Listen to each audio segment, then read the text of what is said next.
Sorry, one more minute. I just don't want to rush people.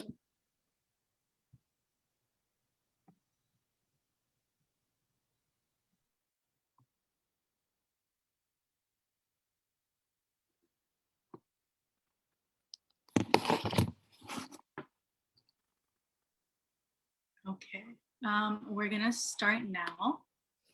Good morning, everyone, or afternoon, wherever you are.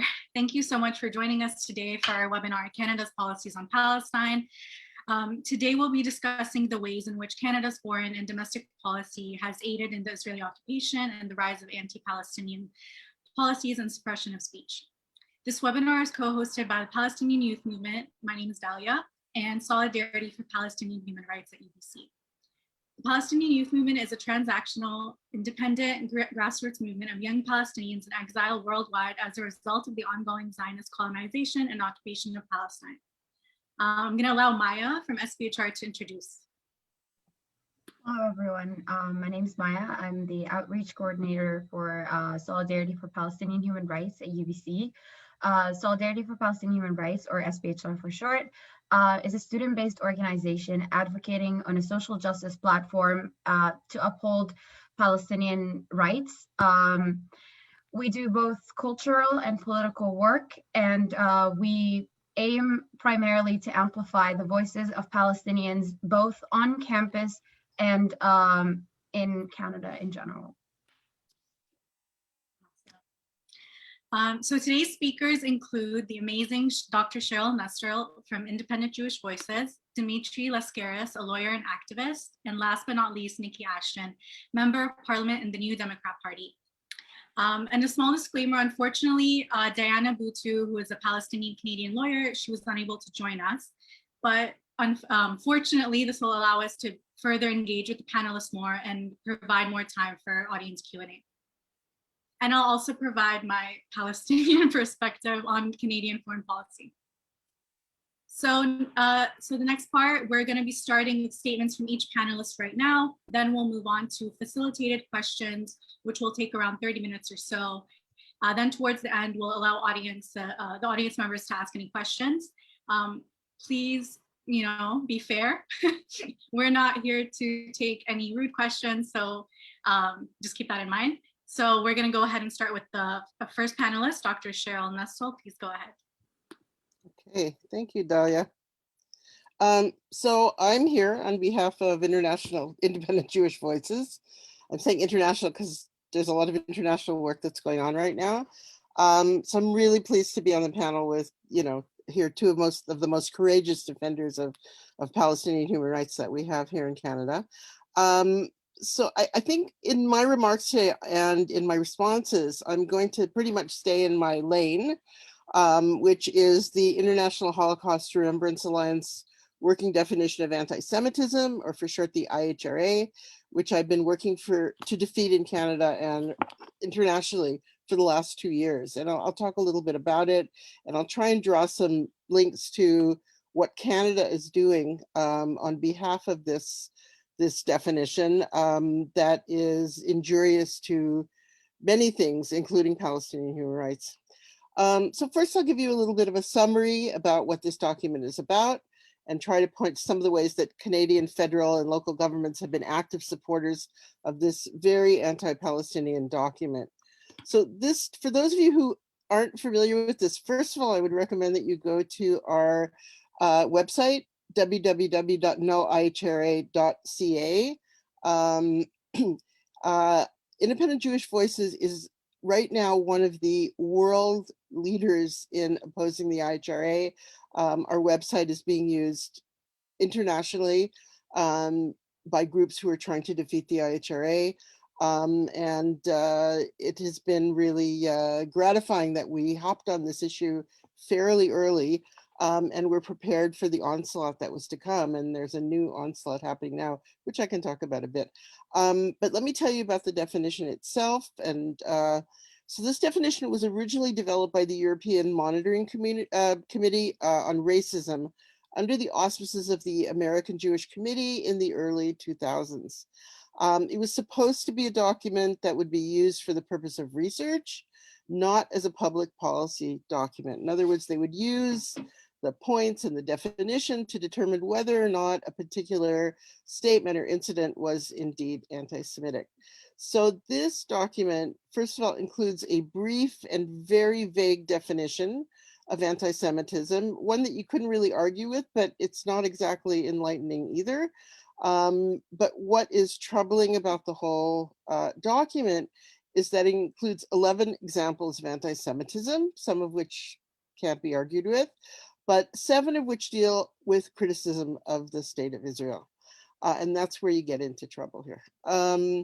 This document, through a series of very, I won't say nefarious, but there is research ongoing right now to understand how this definition, which was basically dropped in 2005, I believe, how it came to be picked up by the International Holocaust Remembrance Alliance in 2016 and became a cause célèbre. It became a document that was pushed. What the member organizations of the IHRA were pressured to adopt it.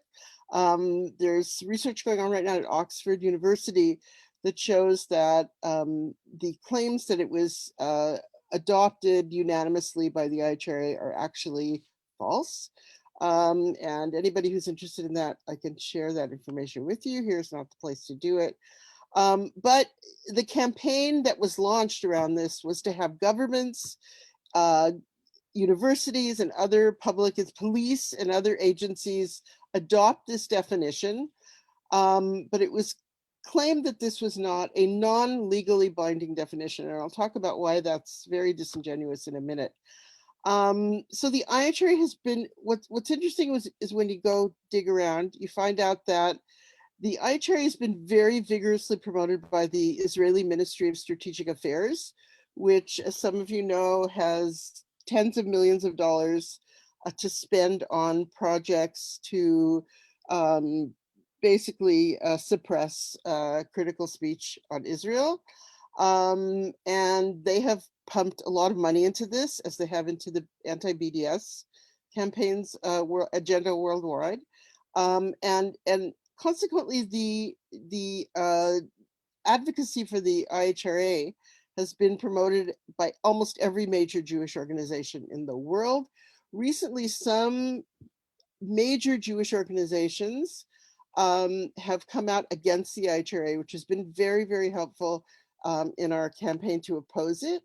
And if you want, feel free to ask questions in the Q&A about that. So what's wrong with this? What's wrong with a definition of anti-Semitism? Why would we think that this is wrong? I just want to state from the outset that anti-Semitism is not a fiction. The rise in anti-Semitic violence is real. All you have to do is recall the Tree of Life massacre in Pittsburgh that killed 11 Jews, the killings in Poway, California, and those in New Jersey in the last few years. Europe has also seen many numerous violent incidents against Jews. And in consequence, anyone who really considers themselves to be anti-racist needs to take anti-Semitism seriously. The question of anti-Semitism in Canada is a very different kettle of fish.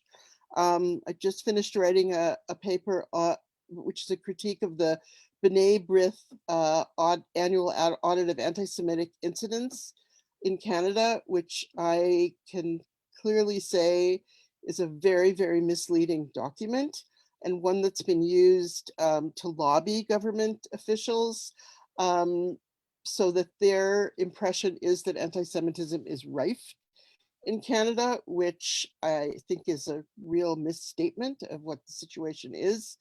And that's almost a whole other conversation.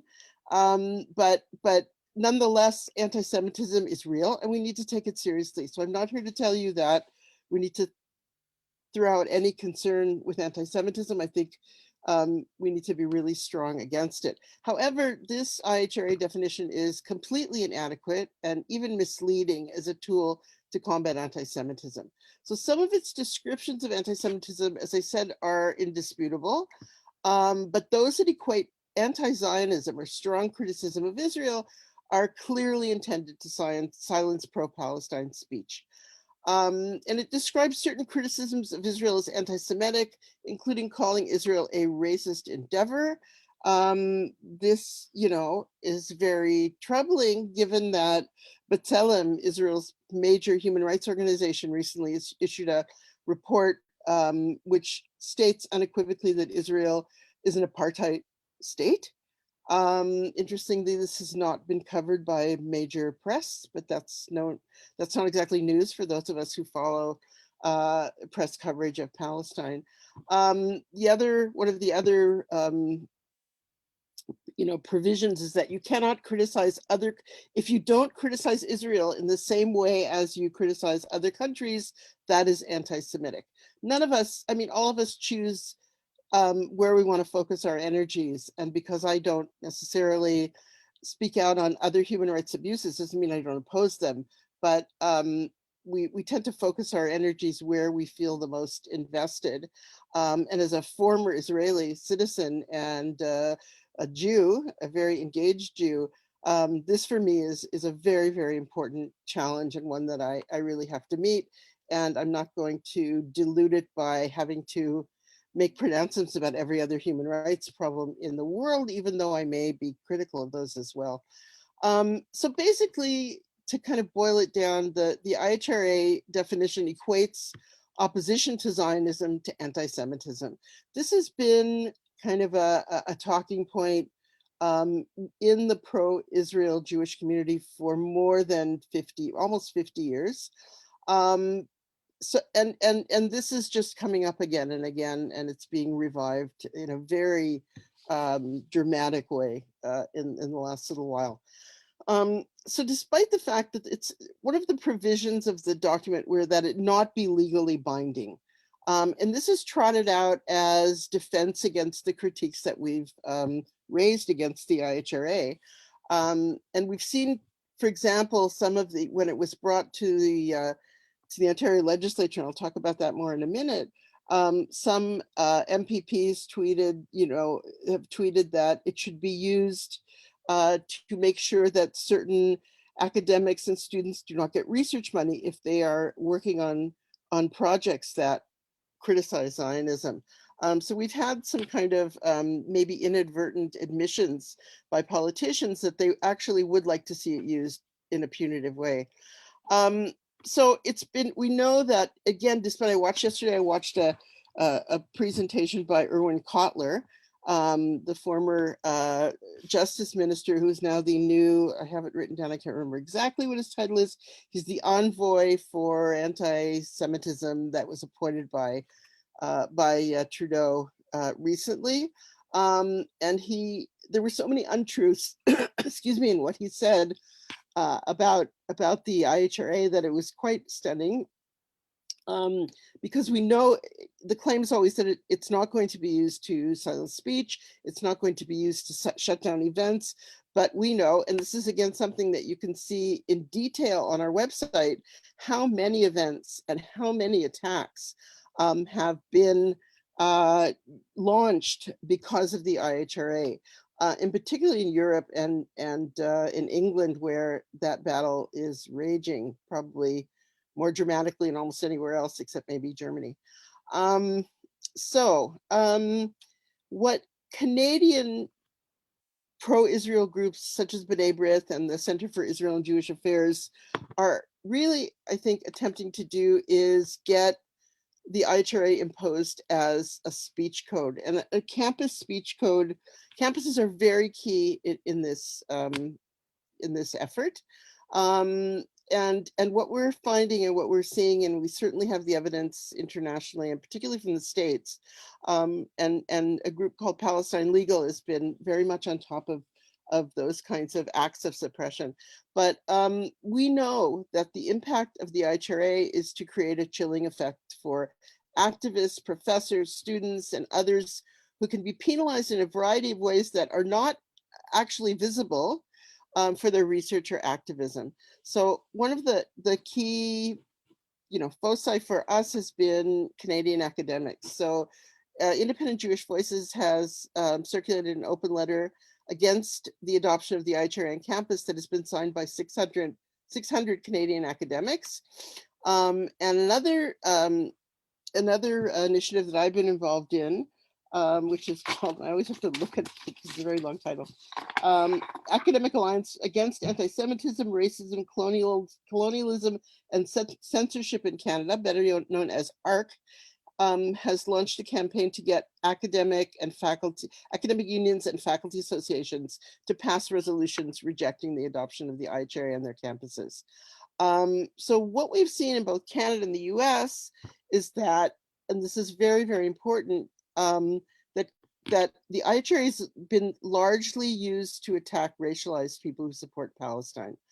And, despite protestations that this is not the case, it will not be used, we know that this is what has happened. So it can be punitive, even if it's not a legal tool. And, it is definitely a clear and present danger to those speaking out on Palestine.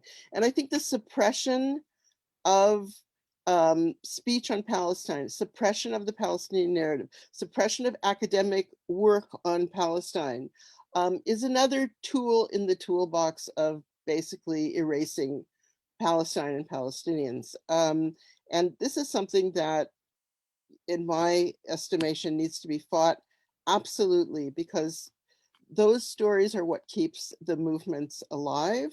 It's what keeps the memories alive, and it is what educates people about the injustice that's been done. So to silence that means to erase an entire people. So just a few notes about Canadian complicity, and certainly Niki and Dimitri will have a lot more to say. So one of the first things is that Canada included this 38-word definition in the terminology section of its June 2019 anti-racism strategy, which seems oxymoronic to me, but there it was. And there was very little fanfare.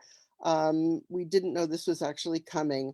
And in the footnote, they referenced the full definition. So there's the definition, which is this very mundane 38-word statement. And then there are the examples, which is where the problems are. But the examples are referenced there. There is a debate about whether the references really belong or not, but that's a whole other conversation. So last year, as many of you know, Bill 168 was brought by the Tories to the Ontario legislature, after which IJV and allies launched a vigorous campaign for its defeat. And I just want to interrupt myself here to say that IGV had been working on this for quite a long time, but it wasn't until we were able to partner with other organizations, PYM, academic groups, and others, that we really brought the full force of our opposition forward. And I think that working in coalition around this issue and many others that we're going to talk about today is absolutely key. And we came very close to I think to defeat, but in the end, the Ford government did an end run around the legislature and brought in the IHRA in an order in council, which is being disputed, I think, in several places on several grounds. So I want to talk about Jewish advocacy organizations for a minute. And they're key to the question at hand here because they do so much lobbying, pro-Israel lobbying, pro-IHRA lobbying. Their latest project is to get the IHRA incorporated into the online hate legislation, so that just as if those of you who followed the Facebook campaign that Facebook is thinking about making Zionism a slur, or Zionist a slur, which can be censored by Facebook, it's the same sort of thing. So it would bring into effect a mechanism by which anti-Zionist speech online could be construed as anti-Semitic speech and therefore be policed. So you have Jewish advocacy organizations such as the Center for Israel and Jewish Affairs, CIJA, B'nai B'rith Canada, the Simon Wiesenthal Center, all of which have extraordinary access to elected officials at all levels. And Dimitri is a big expert on this, and I used his blog to look at some of this stuff recently. They promote trade and military cooperation between Canada and Israel. They have been working for the defunding of UNRWA, and very key in pushing the adoption of the IHRA. As Dimitri has documented, there are 15 registered lobbyists on Parliament Hill that CIJA has, and they lobbied more than 40 federal agencies. And then there's the issue of junkets and sending MPs on junkets to Israel. In 2016, CIJA sent 24 members of parliament on fully paid trips to Israel. I don't have the updated numbers, maybe Dimitri knows them. I think it is the second most active lobbying group in Parliament. And then we have the issue of Trudeau's recent appointment, I mentioned earlier, of Irwin Cotler, former Minister of Justice, and here's his title, as Canada's Special Envoy on Preserving Holocaust Remembrance and Combating Anti-Semitism. So Cotler is no, non-partisan fellow. He's a vocal proponent of the IHRA. He recently made a video for CIJA full of, as I said, very disingenuous claims, defending its use, as a reaction to the upcoming IHRA resolution of the NDP convention, which the pro-Israel groups are very, very keen on defeating, and are using every tool in the toolbox to do so. The other thing is Kotler's daughter is a member of the Israeli parliament, the Knesset. And basically, I think Kotler's appointment is nothing short of a love letter to Israel and its supporters here in Canada. He will do the bidding of pro-Israel groups and perhaps of Israel itself. So the IHRA is just one area where Canada has been complicit with Israel, with Israeli apartheid and Israeli violence on many levels. And there are many, many other things, which I'm sure the other panelists have a much better understanding of. So I will leave that here. Again, I'm going to try and stay in my lane, the IHRA lane, for as long as I can, because I'm not an expert on the other things. And I'm happy to answer any questions in the Q&A. Awesome. Thank you, Cheryl. That was great. We're going to move on to Dimitri and then Niki. Hi, everybody. First, let me say that I'm coming to you today from the unceded territory of the Ganyangahaga people in what is now Old Montreal, and they are the true custodians of this land on which I'm now privileged to live and work. As some of you will know, I've been quite active in the Palestinian solidarity movement over the past 5 years or so, as have my two esteemed co-panelists, Sheryl Nestel and Niki Ashton, and I commend them for the tremendous work they're doing in the cause of human rights, particularly, but not exclusively, those of the Palestinian people. I'm often asked, as are many of my fellow Palestinian solidarity activists, why do you devote so much attention to this issue? And sometimes, actually more than sometimes, quite a bit, I've even been accused of focusing my human rights advocacy exclusively on the Palestinian cause. But in fact, if any objective observer just spent a modicum of time reviewing my social media commentary, my other public commentary, they would see that I'm very concerned about a number of human rights causes, including the Palestinian cause, including also the human rights abuses to which the indigenous persons in this country are being subjected on a daily basis. But it is true that I devote more time to the Palestinian cause than to a number of other human rights causes. Why? Why have I done that? Before I answer that question, I want to note that this question is almost never asked of persons who condemn human rights abuses by the West's official enemies. So let's say, for example, one of the things that Irwin Cotler does, he doesn't simply advocate on behalf of Israel, he advocates on behalf of the Uyghurs in China. And he's been very vocal in accusing China of genocide. He's condemned repeatedly the government of Venezuela for its alleged human rights abuses. And there are other persons in this country, too many to recount, prominent persons, who routinely condemn human rights abuses or alleged human rights abuses by states that are deemed by the United States government and its allies to be enemies. They never get asked this question.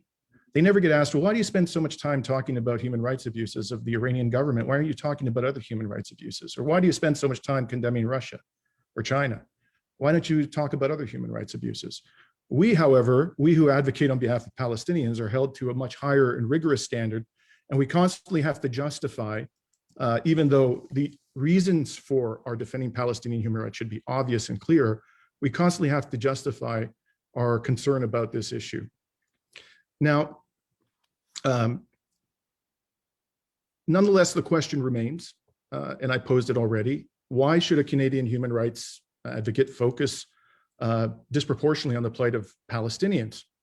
And there are a number of reasons for this, including the severity of Israel's human rights abuses and the fact that those human rights abuses have been going on for decades. So as Cheryl mentioned, Israel has been adjudged by reputable human rights organizations and international jurists to be committing the crime of apartheid. The settlements, which are a clear war crime under the Fourth Geneva Convention, they started constructing settlements, Israel in the occupied Palestinian territory, over 50 years ago. So these are long-standing severe human rights abuses, which merit repeated attention and vigorous condemnation. But arguably, for those of us who reside in Canada and who care about the Palestinian cause, the most important reason for focusing on the plight of Palestinians is the complicity of the Canadian government in their suffering and oppression. The Canadian government purports to speak in the name of all Canadians.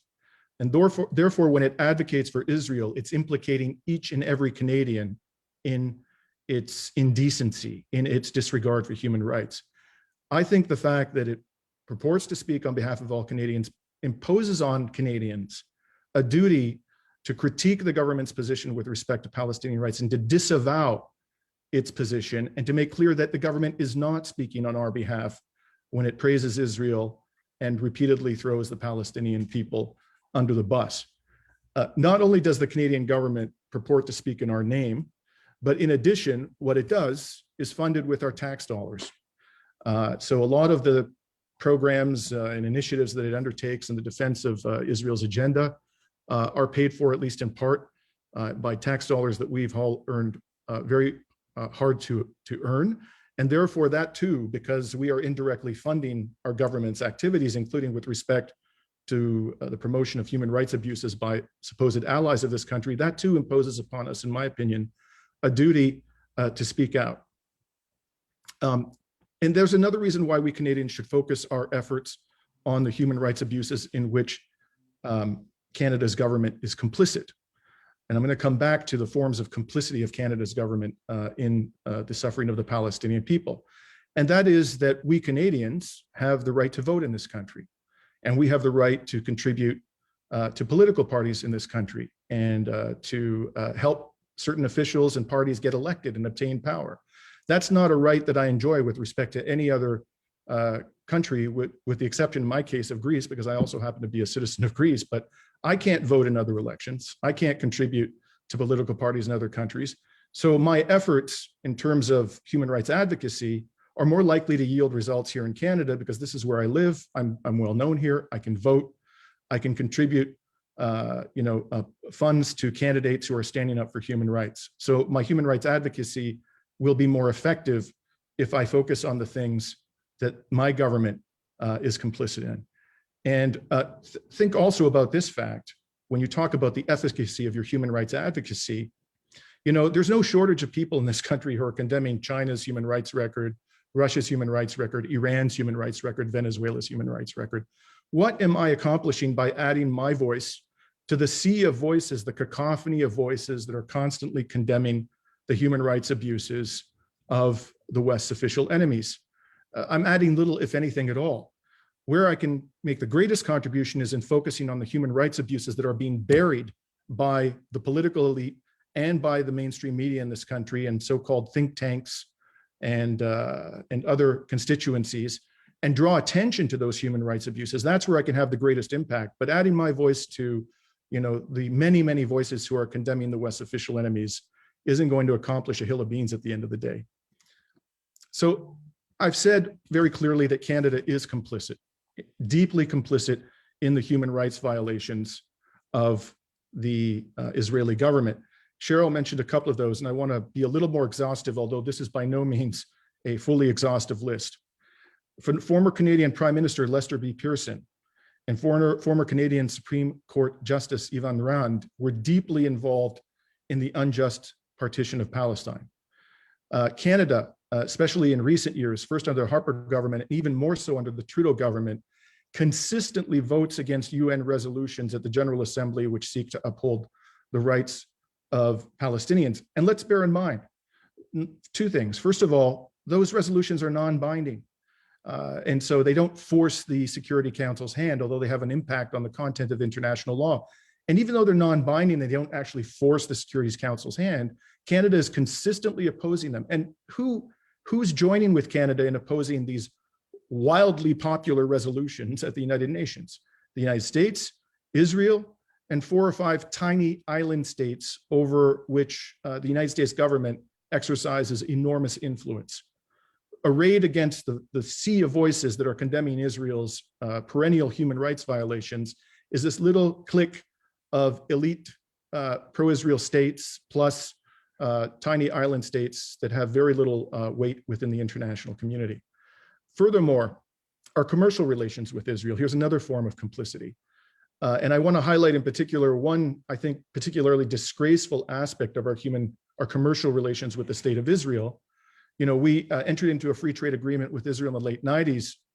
In 2018, when the Great March of Return commenced in Gaza, and Israeli snipers began to gun down in cold blood journalists, medics, children, disabled persons who were merely trying to exercise their right under international law as refugees to return to their homeland peacefully, the Canadian government entered into an updated and deepened trade agreement with the state of Israel. And so it's so disrespectful of the victims of Israel's human rights abuses that within 3 weeks of an Israeli sniper shooting a Canadian Palestinian doctor, Tarek Loubani, in the Great March of Return. And what was Dr. Loubani doing at the time that he was shot twice in the legs? He was standing in the open air with the sunlight shining down on him in medical garb, simply looking around the field of protest in order to see if there were people who needed his help or the help of his medical team. That's what he was doing. He was clearly targeted. It was clear that he was medical personnel. It was clear that his shooting was a war crime committed by the Israeli military. And within 3 weeks, the Canadian government signed an updated and deepened free trade agreement with Israel and invited the economy minister of Israel to come to Toronto to a posh symposium at the Royal York Hotel to celebrate Canada's deepened relationships with Israel. What else have we done in terms of complicity? I'm not going to say much about this because Cheryl has talked about it and knows a lot more about the subject than I do. Our government, both federally and at certain in provincial governments, have promoted the IHRA definition of anti-Semitism, which is plainly designed to silence the voices who are critical of Israel's human rights abuses. The Canadian government has vilified, the Trudeau government and the Conservative Party have vilified the BDS movement. And why do we support BDS, those of us who are advocates for Palestinian human rights? Because it's the only option the Palestinian people have. Every other avenue of relief, every other avenue of justice has been choked off by the United States government, the Israeli government, and their respective allies. And so the only way that we could possibly influence Israel's behavior is by civil society taking matters into its own hands and imposing some form of economic penalty on those who are responsible in Israel and the occupied territories for the suffering of Palestinians. And for that, Canada's parliament, led by the Liberals and Conservatives, have demonized the BDS movement. Another form of complicity, our government trades in arms with the state of Israel. Most recently, it bought drones, which had been effectively field tested on Palestinian civilians in Gaza, purportedly for civilian purposes, but nonetheless, it was in effect making the operations of this Israeli manufacturer of these murderous drones more profitable by purchasing those drones for purportedly civilian purposes. Our government allows the Israeli consulate to recruit Canadian citizens, dual citizens, to serve in the Israeli military, to do so on Canadian soil. That recruitment is happening here in Canada. It allows Canadian citizens to serve in Israel's military, even though the record is clear that Israel's military is engaged on a daily basis in war crimes and crimes against humanity. It has accorded charitable status to the Canadian branch of the Jewish National Fund, which controls, I believe, in the range of 13% of the land in Israel and plainly discriminates against Palestinians in the allocation of that land. And finally, our government, again, this is not intended to be an exhaustive list. I've just tried to highlight the main points of complicity. Our government is engaged in surveillance cooperation with the state of Israel and is even cooperating with Israel in the development of artificial intelligence, which the Israeli government clearly intends to employ and may very well be employing in the course of its military activities. So yes, Canada's government is terribly complicit in the suffering and oppression of the Palestinians. And I say that we Canadians therefore have a duty to expose, condemn, and resist peacefully our government's policies and practices with respect to the Palestinian people. Thank you. Thank you, Dimitri. And last but not least, Niki, please go ahead, and then we'll be moving on to facilitated questions and then audience questions. Thank you, Dalia. Well, I'm really pleased to be joining you today from my home on Treaty 5 territory, the territory of the Nissachawasik Cree Nation. I want to thank the Palestinian Youth Movement for your invitation and the Solidarity for Palestine Human Rights at UBC.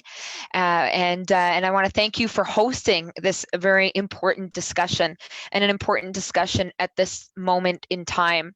I'm pleased to join Dr. Nestel and Dimitri Lascaris to talk about our role as Canadians in our complicity when it comes to the oppression of Palestinians, but also our role and what can we do to support the struggle for human rights when it comes to the Palestinian people.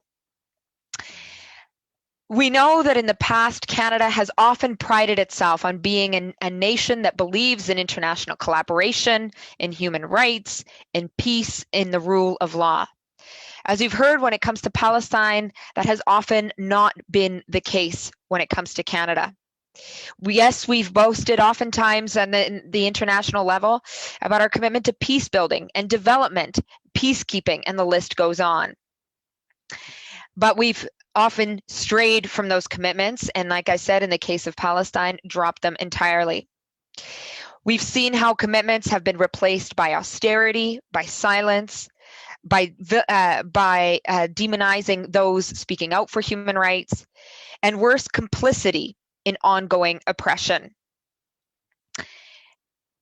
We as a country are not only failing to stand up for human rights of the Palestinian people and the importance of the rule of law, but we are encouraging ongoing oppression.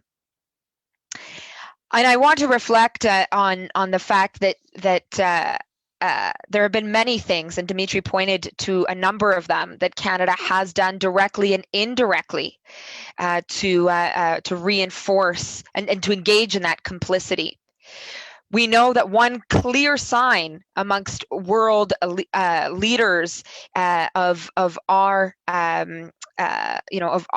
complicity was the fact that we lost our election. Canada lost its election for a seat on the UN Security Council. And I want to acknowledge as well the work of the Canadians for Justice and Peace in the Middle East, who explained that by voting in lockstep with the United States on resolutions relating to Israel and Palestine, Canada lost the support of certain General Assembly delegations, including the 57 countries of the Organization of Islamic Cooperation. We know that obviously other factors went into that as well. Canada's cuts to overseas development assistance, Canada's failure to commit to meaningful action on climate change. But let's not kid ourselves. Canada's complicity when it comes to the ongoing oppression of the Palestinian people was also a contributing factor to us not being seen as leaders when it comes to human rights and support for the rule of law. I also want to acknowledge that there's ongoing serious concern about things that Canada is doing. And there was reference to a recent approval by Canada's Transportation Ministry of a $36 million contract for drone technology from an Israeli weapons company. and real concern that as to where this money is actually going. We know that whether it's on the work of the International Criminal Court or the ongoing failure to ensure that the Palestinian people have equitable access to the life-saving COVID-19 vaccine, Canada has not been the voice for human rights, peace, and the rule of law we often profess we are. So where does that bring us today? And I really wanted to focus on two key points. One, the absolute need for us to push for an independent foreign policy, one that is centered on human rights, on respect for the rule of law, and specifically that would involve standing in solidarity with the Palestinian people in the struggles that they are facing. We know that Canada, on many fronts, when it comes to many countries, has been all too happy to go along with the US imperialist agenda and pushing our own imperialist agenda when it comes to Venezuela, when it comes to, certainly our mining interests around, around many developing countries, and when it comes to Palestine. It is time that Canada had an independent foreign policy based on principle, based on human rights, based on the pursuit of peace and justice. And how do we push for that? My second point here today is just how important it is for us to support the solidarity work that is already ongoing and to build on that. That's why it was so important for me to be here and for this event today and support the work of the Palestinian Youth Movement and the Solidarity for Palestine Human Rights at UBC, because you are doing the work to engage, obviously not just Palestinian-Canadian young people, but to engage with Canadians of all different backgrounds about what it is that we have to fight for. So many young people across our country believe that Canada ought to be a leader when it comes to human rights, that we do have the capacity to engage people in a way that we can build a more peaceful world, but we're not doing that. So how can we help make that happen? It's by engaging with organizations like yours. And I also want to acknowledge the tremendous work of independent Jewish voices, the work of Dr. Nestel and so many others who have courageously spoken out against immense pressure from the mainstream media, from lobbyists, again, in pursuit of human rights and peace and justice. We need to find ways to build solidarity with you to support the work that you're doing.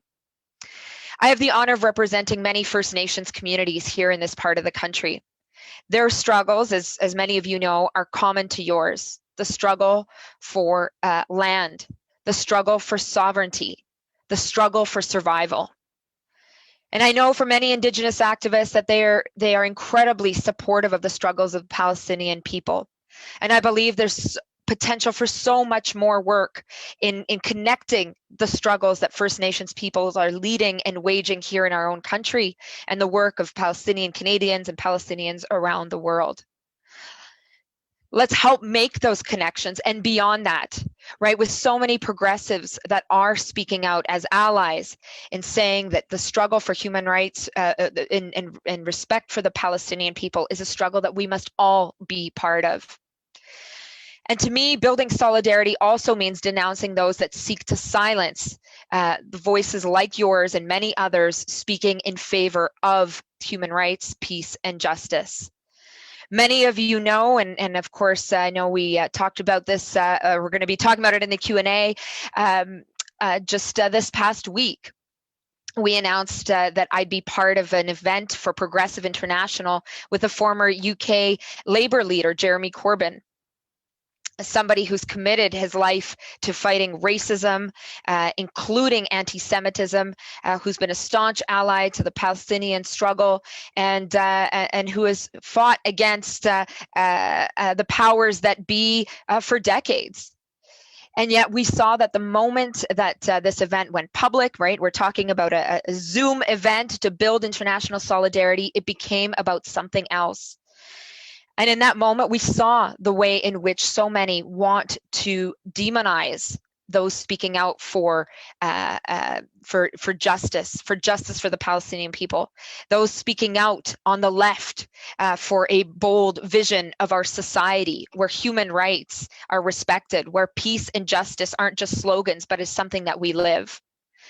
But what I was incredibly buoyed by was the incredible support, including Dimitri, Cheryl, the Palestinian Youth Movement, and so many others who came out and said, wait a second, this is not acceptable. It is not acceptable to see these kinds of flagrant attacks, lies, smears, and the pursuit to silence and demonize those on the left, those speaking out for justice, those speaking out for transformative change in our society.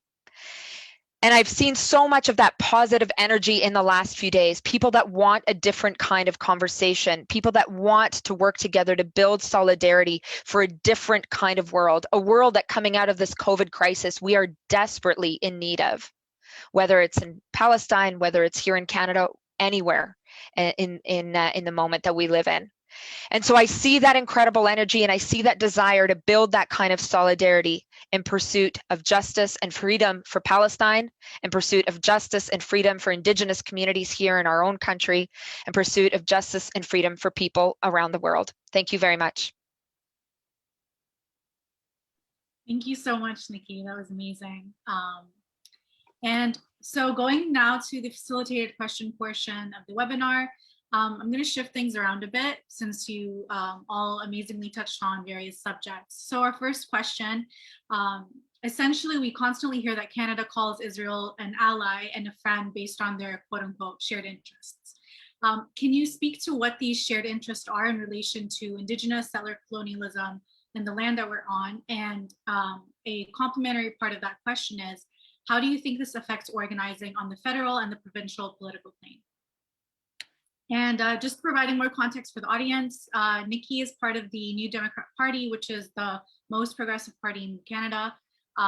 So essentially, that's why they're able to, speak out more on Palestinian issues. So any of the speakers, please feel free and answer.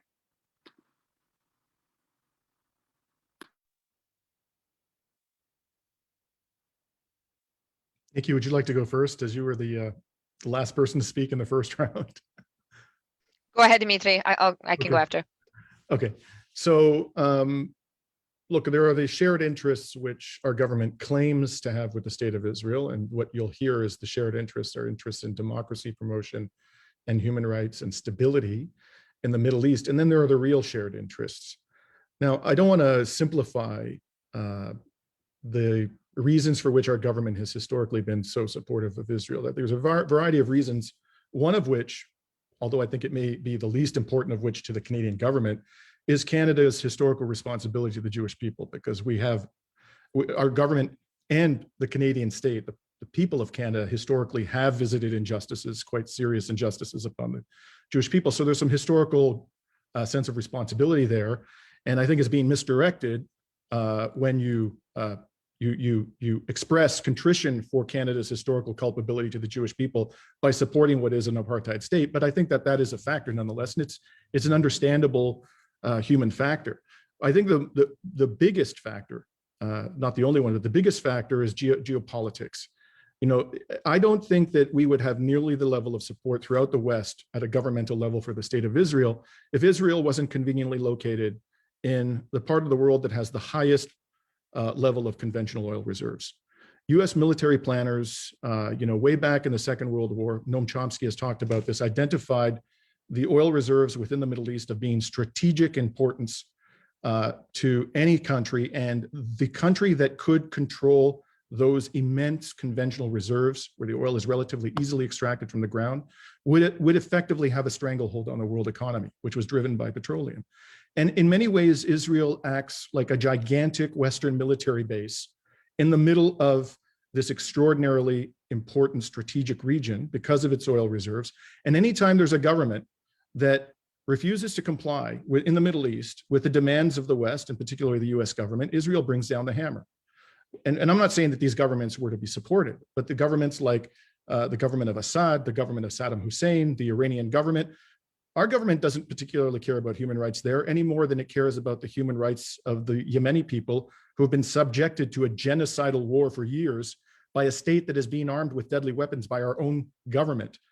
You know, if we cared so much at the governmental level about human rights, if the liberals and conservatives cared so much, how could they justify the sale of arms to this monstrosity, the Saudi autocracy, while they're committing genocide in Yemen? So this isn't about the human rights of the Iranians. It isn't about the human rights of the Iraqi people. It isn't about the human rights of the Syrian people, although they have suffered immense abuse.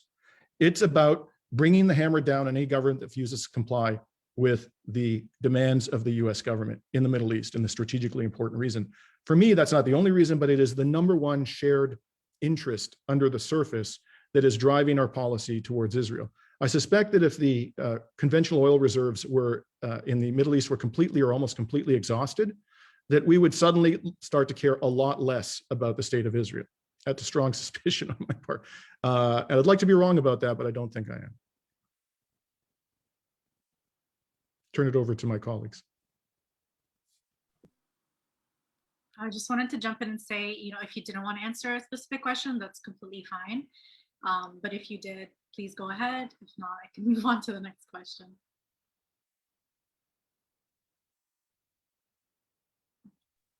I'll add one thing if possible, and it might come up in another, I saw it came up in the Q&A, about what the Canadian public thinks about support for Israel, which is that Independent Jewish Voices did a recent survey with Canadians for Justice and Peace in the Middle East, which showed that Canadians overwhelmingly support Palestinian human rights.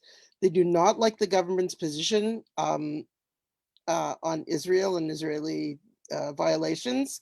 They support sanctions, and we are, you know, we seem to be working completely against public opinion, the Canadian government that is, on this issue, because the Canadian public is far more progressive than any of our government representative, maybe not all of them, Niki, present company excluded, but you know, the governing party and those to their right continue to push this agenda. I'm always astonished by how incredibly anti-Palestinian Trudeau has been. And yet we have a public that really opposes these views and these policies. So we need to work with that somehow to bring that across. I mean, one of the things, and we'll get to the issue of parties, but IJV has been very active in trying to persuade the NDP to take a more progressive stance on Palestine, to practically no avail. So, I mean, we need to bring pressure to this issue based on what the Canadian public actually thinks. We even know that a third of Jews in Canada agree with us on issues of sanction, issues of silencing. So all these, you know, any claims that the public is behind the Liberals' policies on Israel, and particularly Trudeau's expressions of support, are basically not, they're very unfounded. So we need to figure out how to work with that.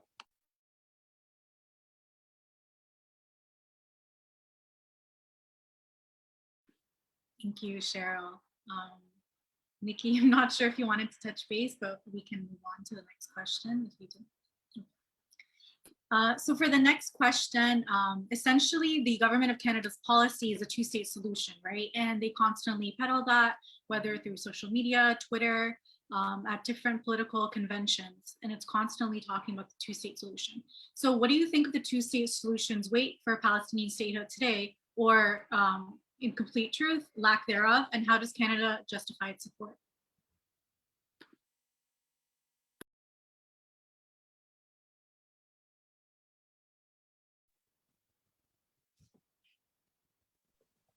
Who would like to go first? Niki, yeah, I can start off, and it sort of connects to the previous question.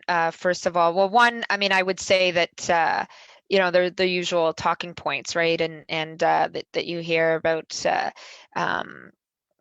from many around you know, the two-state solution, and that's what it's aspired to, and that's that, right? And I think that and I remember years ago hearing from an American Jewish academic who talked about, tracking with the reality in Palestine today, and alternatives to that vision, and drawing out voices from Palestine that were, we're questioning that vision, and how, and so on and so forth.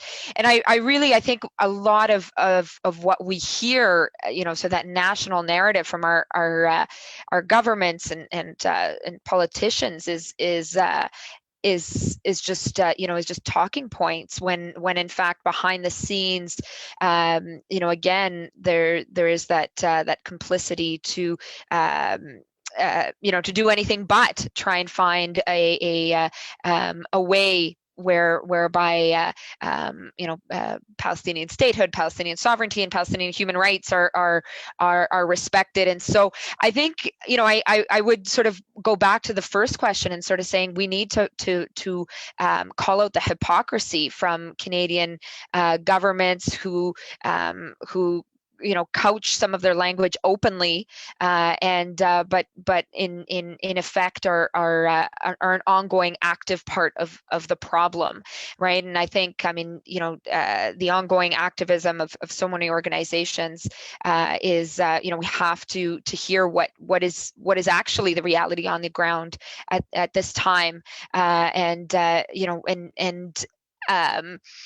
move away from sort of the 15-year-old, 5-year-old sort of comfortable talking points, and be a voice for what Palestinian people and what Palestinian struggles are dealing with at this time.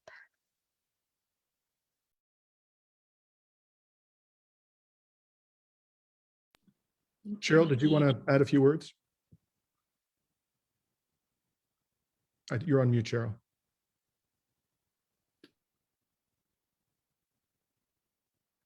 Okay, maybe I'll say a few things about this.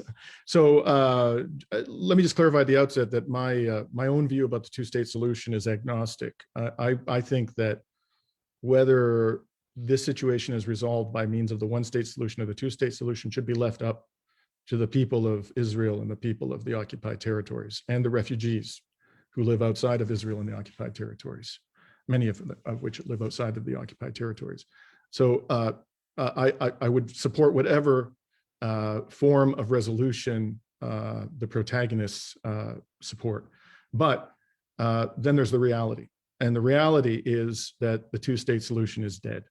And it was killed. It was put to death by the government of Israel many years ago.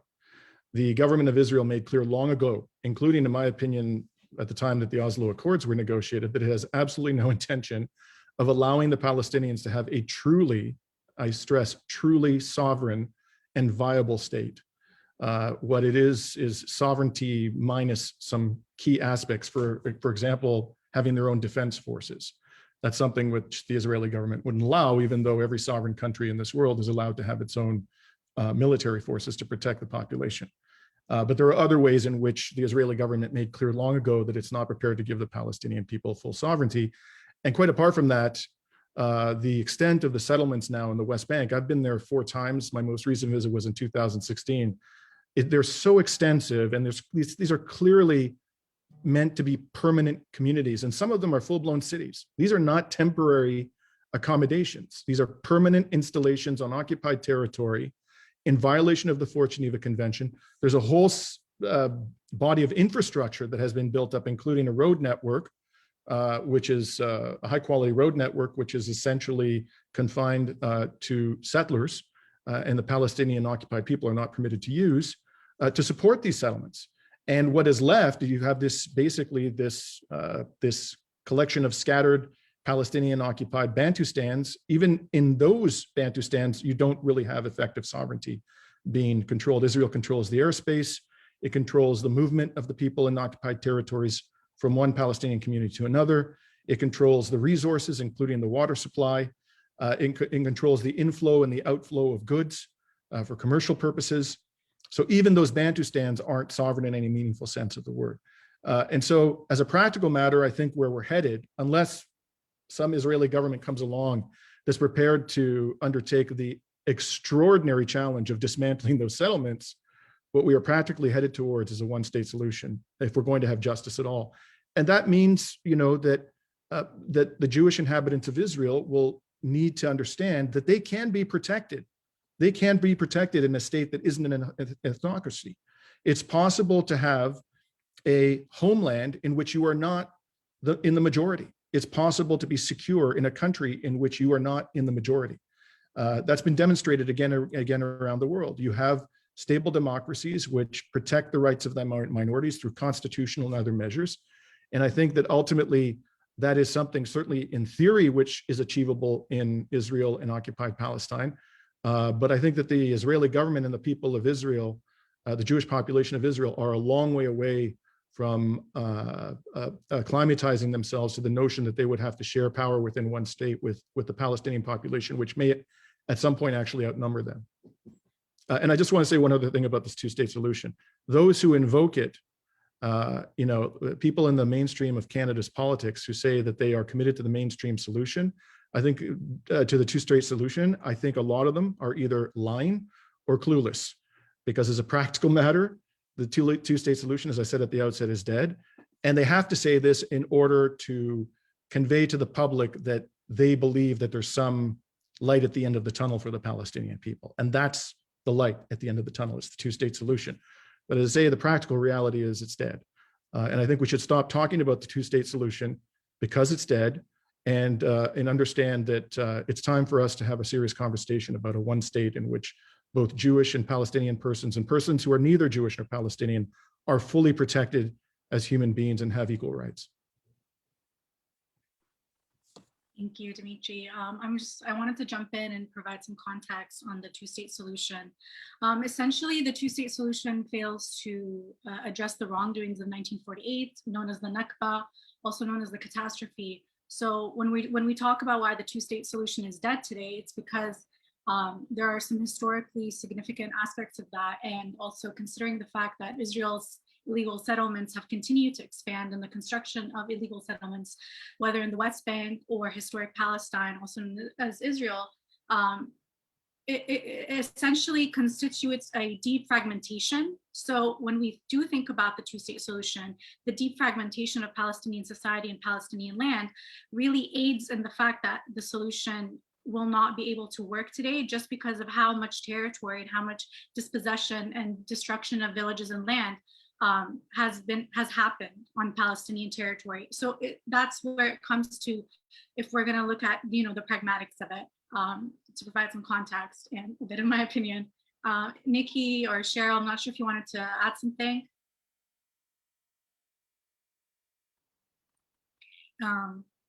Feel free to use the chat if you wanted to signal something to me. So moving on to the next question, we're gonna touch on a bit about the IHRA, which Cheryl really spoke well about. So essentially talking about this definition of anti-Semitism in the IHRA. The federal government of Canada adopted this in 2020, followed by the Ontario provincial government. So the question is, do you think that this adoption of the IHRA definition is just the following and the latest of the anti-BDS antics? And do you think that this constitutes a pattern of anti-Palestinian policies and legislations?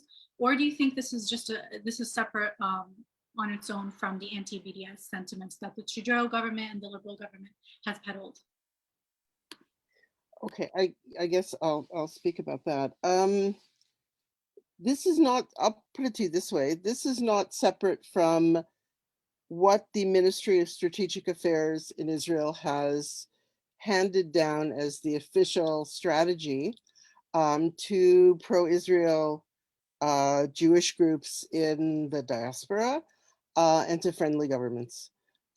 This is not a real attempt to quell anti-Semitism.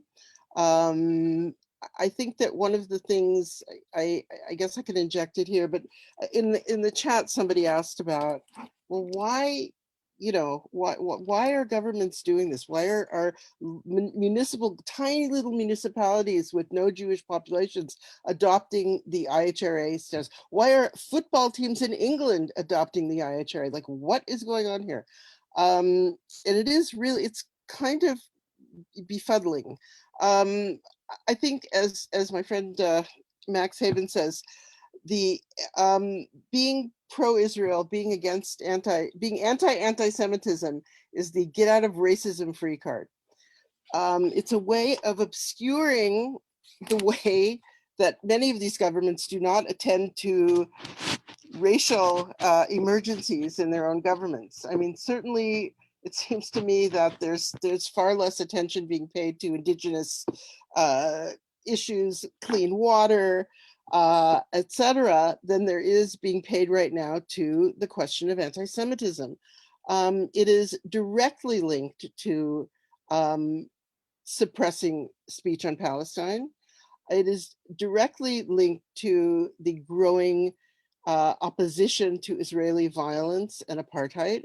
It is an attempt to silence the movement that's growing around the world. It is not innocent. This is not an innocent intervention in what clearly is, rising anti-Semitism. We know for the most part that the rise of anti-Semitism around the world is a phenomenon that's coming from the white supremacist right and not from the left. However, the left is constantly being tagged and being demonized because of expressions against Israeli apartheid for being anti-Semitic. So they're trying to actually inculcate this definition and create the impression that anti-Zionism is anti-Semitism, so that any expression of that is seen as anti-Semitism, and therefore anti-Semitism with the growing movement against Israeli apartheid is seen as a growing threat and needs to be suppressed. While I would concede that there are people who innocently take this up, who are seriously, interested in quelling anti-Semitism. They see what's going on in certain parts of the world. But for the most part, we know that the directives are coming straight from Israel about how this is to be adopted. I mean, this has been going on since about 2007, pretty much since the launch of the BDS campaign. So it has pivoted from being anti-BDS, although it continues to do that, to being pro-IHRA. And it is, as I said, it's extremely well funded by the Israeli government, but then it also gets, we see it in relation to the webinar that Niki is going to be on with Jeremy Corbyn. The amount of effort and vitriol that has been poured out over this. These things are concerted. I'm not a conspiracy theorist, but they are coordinated. Today there was a letter from Holocaust survivors against the webinar, which is very disingenuous to my taste, kind of weaponizing people's identity as Holocaust survivors to suppress criticism of Israel. So it's back to the original question. There are huge implications for this in terms of free speech and freedom of expression and political speech. And to reiterate something I said in my opening remarks, I think a lot of this is happening under the radar. So not everybody, I mean, there are the obvious cases, the attacks on Dimitri, the attacks on Niki, the attacks on Faisal Baba from the Osgood Law School. We have, there are a whole passel of public attacks on intellectuals and activists who are pro-Palestine. But the thing is that the IHRA creates something of a chilling effect on everyone this has certainly happened in Germany in a very, very frightening way, where people are afraid to speak out. They're afraid to conduct research that is critical of Israel or is critical of Zionism. Students are silencing themselves in classrooms and on campuses. And this is not something that is necessarily in the public record. IJV is now engaged in a process of collecting testimonies sort of students, activists, academics, and others about their experiences of self-silencing or suppression of speech. So, I mean, I think that this is, it doesn't have to be a legal document, the IHRA, in order to suppress speech around Palestine. The threat is enough to make people afraid to do so. And yeah, I'll just leave it there. Thank you. So just in terms of time, I think it's probably best so that we move on to the Q&A portion.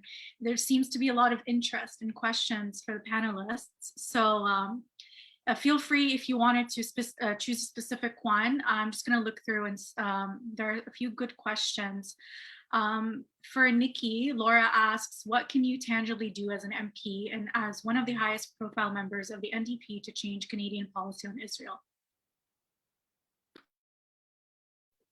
Well, I'm sure Dimitri could relate to the answer. I ran for leader.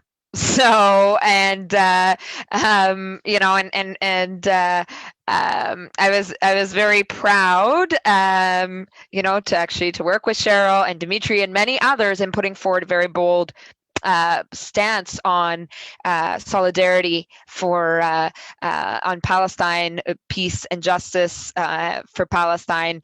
So, you know, and actually I just got a reminder today that 4 years ago today, I also know by the age of my kids, we announced our campaign.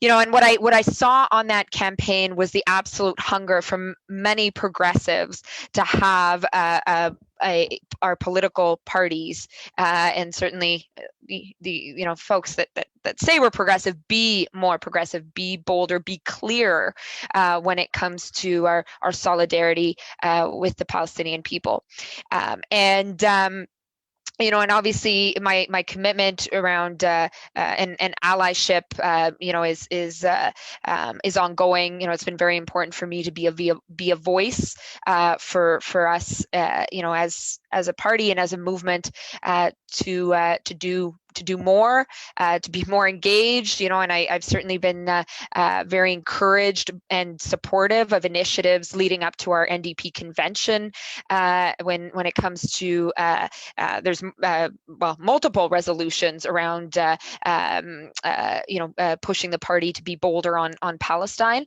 and you know, and I think that's a very you know, critical piece in our movement, and it's been important for me as well to signal that look, this is where the energy is, right? So many activists, so many progressives want to see this kind of clear and bold positioning from us. So it's been important for me to do that, and it's been important for me to engage in international solidarity work, and that's exactly why we're doing this event with Jeremy Corbyn. The event is about Progressive International and building international solidarity, but to Cheryl's previous point, so many with vested interests have made it an attack on Corbyn and in a discussion, and frankly, either it depends how you look at it, anti-Semitism or the Palestinian people, and in fact, nowhere in the title does it say any of those words, right? And which really speaks to just how you know, how difficult this discussion has become. But really, to underscore the point, you know, I believe it is critical for those of us as progressives on the left who want to see a bolder kind of politics to engage at the international level, to build solidarity at the international level on in terms of, you know, many struggles, including the rise of the far right. You know, I spoke about how I work a lot with Indigenous communities. You know, this part of the country, you know, Western Canada, we've seen some very troubling examples of the rise of the far right, including, you know, the man that this summer trudged into Rideau Hall to try and assassinate our prime minister. He came from my own province, and it was found out that he was involved with a very problematic far right activity. Right? We're not taking that seriously enough. We're not denouncing the Conservatives when they play to that base, when they engage that kind of rhetoric, right? And you know, and I think that so much of our focus as progressives needs to be, you know, around building solidarity, calling out the desire to misdirect and you know, and you know, take away attention, I guess, from the bigger picture, which is an ongoing struggle for human rights, for justice, for peace, fundamentals that so many of us believe we should all be able to enjoy. Thank you. Okay, there's some, Dimitri, I saw you unmuted. Not sure if you wanted to jump in. I'll take a pass on this one just because I know there are a lot of questions in the chat. So. Yes, we have some great questions. Let's see the next one. Okay, lots for Niki and Dimitri. Okay, this is a good question. Again, anyone feel free to answer. Do you think the Canadian public is truly plugged into Israeli apartheid and occupation? It would seem that leftist grassroots spaces might be more so than the general public. Aside perhaps from Jewish, Palestinian, and other West Asian demographics of Canadian society, I can't see non-activist general public having much awareness, but I'm interested in how panelists gather or sample public opinion. And I think, Cheryl, you touched a bit on this regarding Canadian surveys. Again, feel free for other panelists. I'll just say one thing that I've noticed in our surveys. We've done 3 surveys so far about Canadian public opinion, including one on Jewish public opinion, and the most recent one on Canadian opinion on Israel-Palestine. What has always struck me about, there's one number that has struck me in all 3 of these surveys, and that is the 20% who say don't know. We have a very large percentage of people in this country who really don't know. They don't have a clue, and this may be connected to one of the other questions that was in the Q&A, which is how do we get the press to pay more attention to issues around Palestine, which is such a very frustrating reality for us, that it is almost impossible to get an op-ed into the major newspapers. But the other side, as they call them, the pro-Israel forces always manage to get in many of these. And I think it's not that we're not doing a good job of educating the public, we're doing the best we can with what we've got. But I think that we really have to strategize around communications vehicles for bringing this issue to a broader public, because there really are there are a lot of people who turn their heads from this issue. They feel it's too complex, it's too complicated, I don't want to piss anybody off, there are 2 sides to the story. But somehow we need to come up with a strategy to really get our points out in a way that is more accessible to the Canadian public in general. So yeah, I want to touch on, in answering the question, a poll that I co-sponsored in 2017 with IJV and CJPME and Murray Dobbin on Canadians' attitudes towards a range of issues related to Israel and Palestine. One question which I thought, for me personally, was very encouraging and striking was, the premise of the question was an undeniable fact, which is that Israel's settlements violate international law. This is something which our own government, unbeknownst to many Canadians, has been saying publicly. You can see it today on the Global Affairs Canada website. It's been there forever. The settlements violate the 4th Geneva Convention. Israel's annexation of East Jerusalem and the Golan Heights violate the 4th Geneva Convention. This is the position of the General Assembly. It's the position of the United Nations Security Council. It's the position of the International Red Cross, and on and on and on. So this is just a basic fact, which has existed for years. A lot of Canadians don't know this because the media doesn't talk about it. But when you tell them this, and then you ask them, do you think the Canadian government should impose some form of sanction on Israel so that it actually complies with international law? A majority of people said yes. You give people the basic undeniable facts of what's happening in Israel and occupied Palestine. Overwhelmingly, I think they will support sanctions on Israel. They will support a Canadian government that drastically revises its approach to this problem and recognizes explicitly which party is the oppressor, which party is the oppressed, and that the Palestinian people are being deprived of their basic human rights. So we got to get the facts to the Canadian public. That's the big challenge. Cheryl's absolutely right. Far too few people in the mainstream media are willing to do that. We do have some notable exceptions, like Linda McQuaig, admirably has talked on a number of occasions about the suffering of the Palestinian people. There's a gentleman over at the CBC we hardly hear from anymore. McDonald is his name. I can't recall his first name, Cheryl and Niki, but in any event, he's been incredible. He's actually even written an article at one point, which the CBC dared to publish, raising the question about whether Israel was an apartheid state. But these are voices in the wilderness in the mainstream media. And so, one person who's done a fantastic job of pressuring the CBC into talking about the suffering of the Palestinians is David Kattenberg, who's a client of mine and a friend of mine, a member of IJV. He's been waging a one-person war against the editorial masters at the CBC to get them to talk about things like B'Tselem's recent report, which unequivocally declared Israel to be an apartheid state. So we have to pressure our media organizations, especially the state broadcaster, the CBC, to give Canadians the basic facts. Once they have them, the right policies will follow inevitably. Thanks, Dimitri. I wanted to jump in and provide some of my opinions. I think it's so important for many Canadians as well, and public opinion, to actually go against the status quo. So right now, most of our problem is, especially as Palestinians, that we're not given the same opportunity or the same space to come out and speak about our experiences, speak about our expertise. And so another thing that I wanted to touch base on is that this is where progressive movements come into play. This is where joint struggle, this is where organizing, whether on the political plane or in the media, or even just in community grassroots movements, all of these different factors come into play in essentially altering Canadian perception and essentially kind of removing that status quo on censorship and kind of fear on speaking out on Palestinian human rights, right?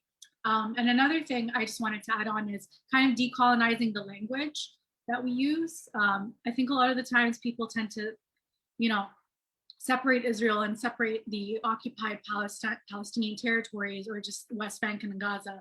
But I think we should also kind of be aware of 1948, which plays a crucial part of Palestinian history. With that being said, I'm going to move on to the next question. Again, panelists, feel free to pick and choose a question that you like or you see that's suitable for you. I'll just look through two. If you wanted to just jump in and ask to answer one, do let me know. I guess another one for Niki or Niki and Dimitri, I think, since you have been targets of campaign smears. How do you feel about your party's failure to defend you against the attacks regarding the upcoming event with Corbyn, which you've already touched on a lot about? And specifically, how do you feel about your leader not having your back? So the leader, Jagmeet Singh, if you're able to. I'd like to shift the question more in terms of what we saw right away, which is a very very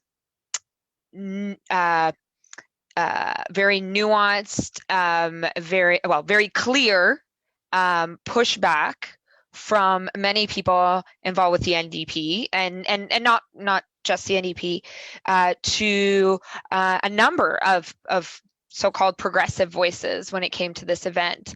And there was right away a clear understanding of what was happening, right?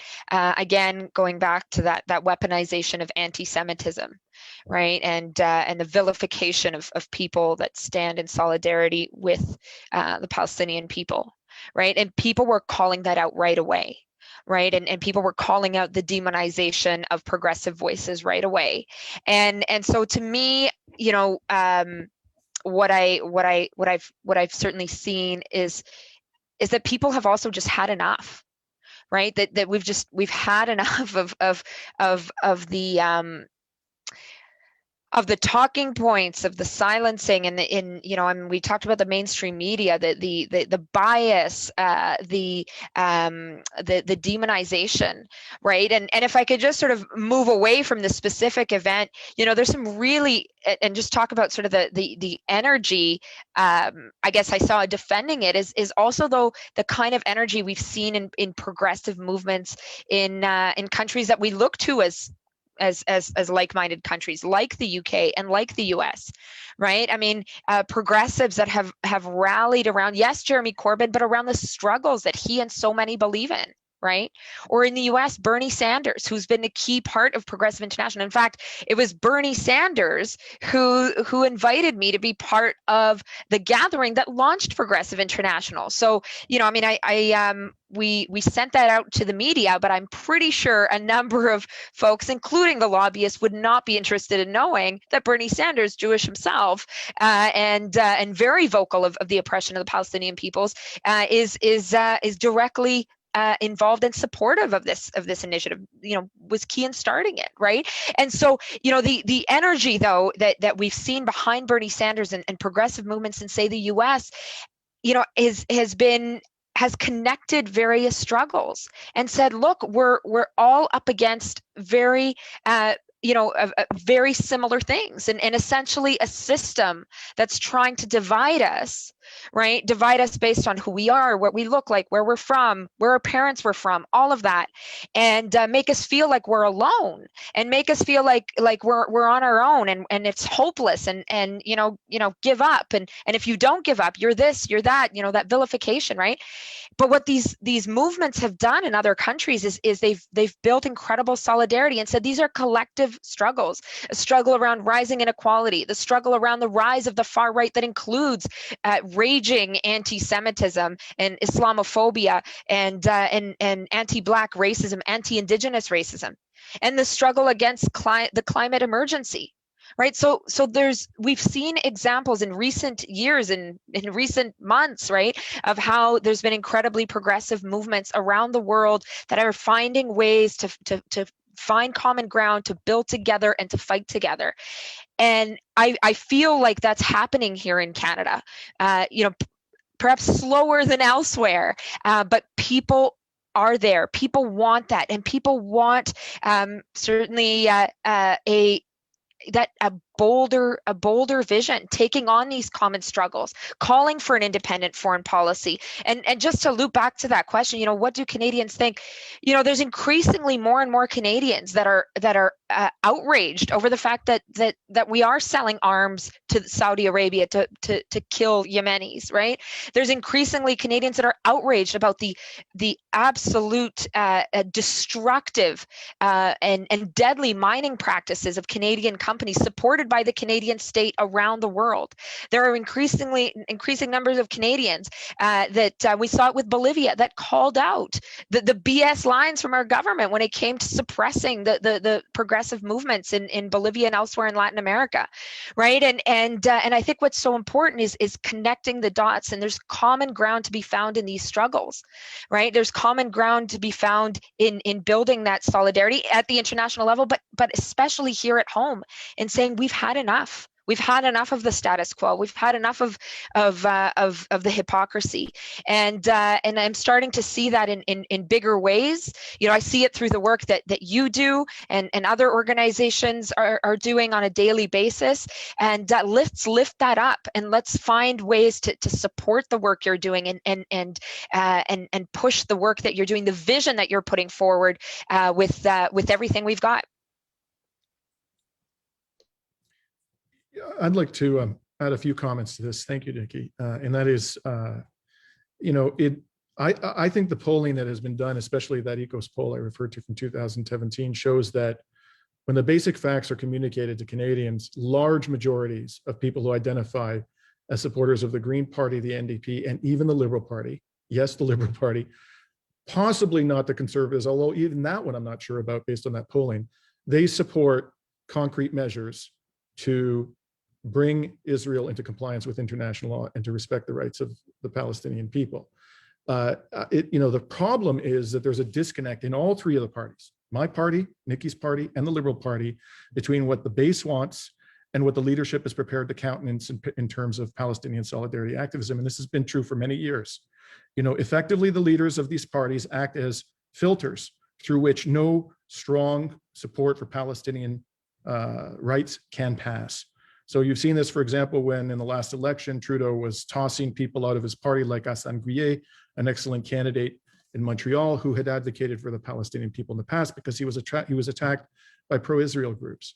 And you saw what happened to Niki, and I've experienced this myself. You know, we passed a resolution in 2016 with the support of over 90% of the Green Party members calling for sanctions on Israel, including an arms embargo and a ban on the importation of settlement products. And the leadership of the party, you know, buried it, completely buried the policy and almost never talked about it.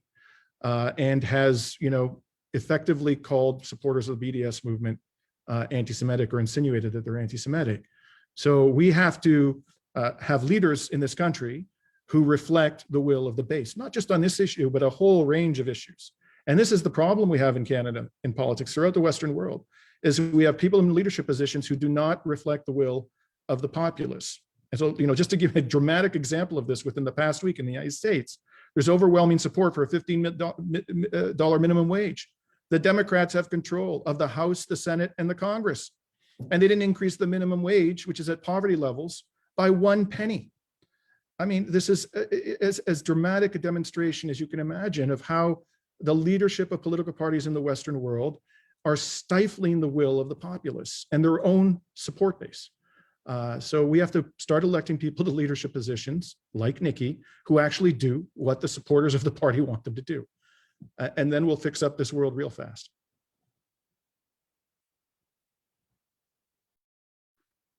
Thank you. We have a lot of questions, but just for the sake of time, I'm going to choose this one. So this one is from Greg Bird for Dr. Nestel. What can student organizations do about the drive to get universities and student associations to adopt the IHRA definition? Student associations at Ryerson, Winnipeg, and Western University have adopted it. How can activists build coalitions on their own campuses and draw from resources already out there? That's a really good question, Greg Bird. This is a really difficult challenge, given the level of organization on campuses of pro-Israel groups. I think that this is again where the idea of coalition becomes extremely important. That those students on campus who want to protect their own academic integrity, who want to protect their professors' academic integrity, who want to be able to protest, need to come together with various partners. IJV has chapters on some campuses, not enough, but there are lots of opportunities to organize on campus. With COVID, it's much more difficult now to find your potential partners on campuses to organize. But I think this is also a place where, and we're seeing this now at University of Toronto, where professors and students can come together on this issue, on these issues, and have a much stronger voice. So it's a matter of reaching out to those people who have politics that would be sympathetic to opposing the IHRA and other related issues, and reaching out to them, educating them, use the resources that are available, and showing a united front around this issue. And again, I think because so much gets invested in the pro-Israel groups in not just in terms of money, but in terms of time and energy and organizational support, it's a big challenge for those of us on the other side to do this. But I don't think it's impossible. I think there are lots of academics, professors on campus who share these politics. We had 600 people sign our open letter. Students need to reach out to their own professors for support. They need to reach out to their potential partners and create kind of united fronts on campuses that can oppose this policy. There are no easy answers, and particularly with COVID, we're constrained in so many ways. There's no tabling, there's no meeting in the student lounge to talk, but we found other ways of communicating, and sometimes they're more effective. But this is a big challenge. I think that I invite everyone to reach out to IJV for help and to ARC for help. We have lots of documents that can be used, and cheat sheets and talking points and all kinds of good resources that can be used to talk to people. But organizing conversations is very, very important. And using what's out there. You don't have to reinvent the wheel. There's plenty of stuff that can be used to mount an oppositional campaign on campuses. But again, reach out to us because we're very willing to help. Thank you. Again, just for the sake of time, I'm sorry we can't get to all the questions. But if anyone had more questions, you can reach out to the PYM on social media. You can reach out to Dr. Sheryl, Dimitri, Niki on social media if you have any questions. Always happy to help other people. We're gonna take one more question and I'm gonna pass it on to Maya. Maya wanted to ask a question. Yeah, actually, I'm gonna try to make it super quick, but I boiled down the questions from student activism groups to two, one to Dr. Nestel and then one to Niki and Dimitri. So just Dr. Nestel, you spoke about how there are like chapters of IJV on campus, and we have one that's very active and very strong ally in UBC. And there are also a lot of like Palestinian solidarity groups, and we often hear about how like SJPs in the States get doxxed and stuff, but we don't hear enough about anti-Palestinian sentiment on campus, but it's there and we experience it. And there's a lot of pushback and accusations of anti-Semitism that are even sometimes ironically directed at IJV themselves. We just experienced a very recent incident at UBC, the incidents vary from lawsuits to complaints from the Zionist lobby. And I just wanted to get your opinion on how and why do you think the push for the adoption of the IHRA definition on both the provincial and the federal level will make it even more challenging, or how it would affect that experience of IJV and Palestinian solidarity groups on campuses, and also your suggestions on what we can do to sort of like counter that effect?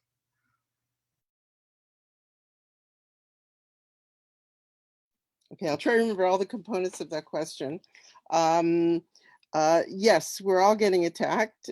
Jews get attacked too, non-Jews and particularly Palestinian, Arab, and Muslim students are being attacked. And I think the role that Islamophobia plays in these attacks and this opposition is very, very key and cannot be dismissed in any sense.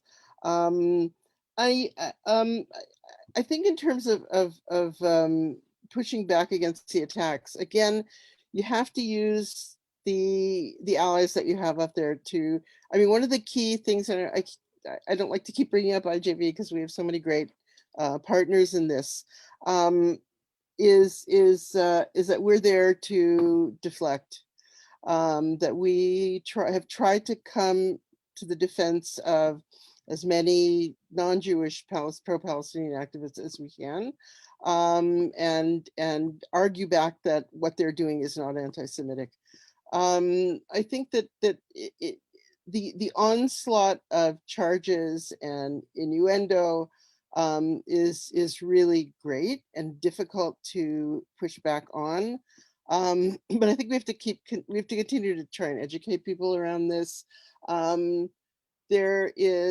give people a bit of a heads up. We're expecting a very important statement at the end of the month from very key Holocaust and Jewish studies professors around the world that opposes the IHRA.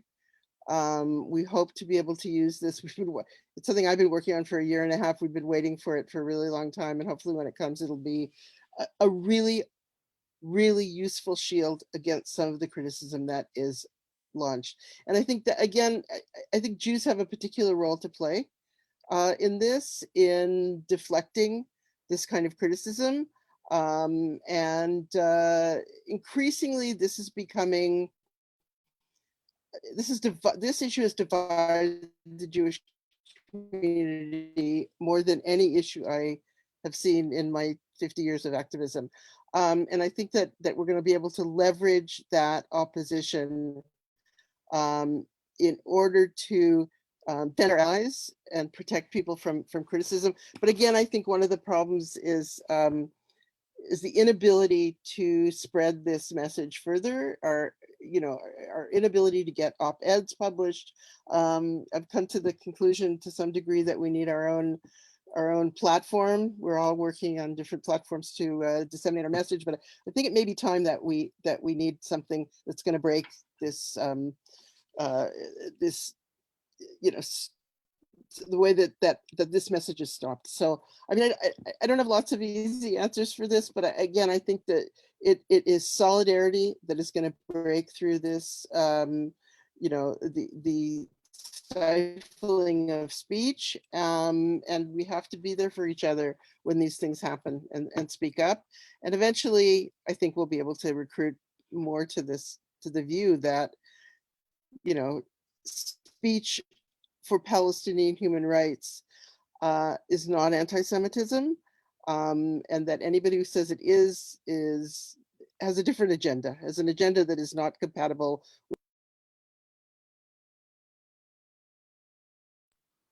Great, thank you so much, Dr. Sheryl.